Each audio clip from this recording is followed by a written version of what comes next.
周朝的先祖古公胆父某次外族来侵，想要夺取财物，古公胆父就将财物给他们。后来又来侵犯，想要周朝的土地及人口，人民非常愤怒欲起而反抗。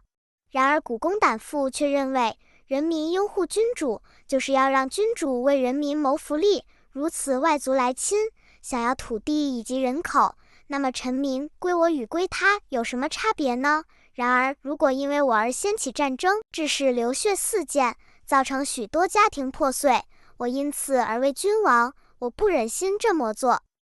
所以他就带着家人与亲随离开了宾地，迁移到岐山下。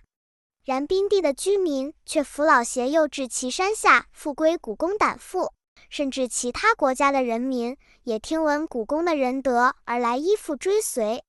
感谢大朋友小朋友们的聆听。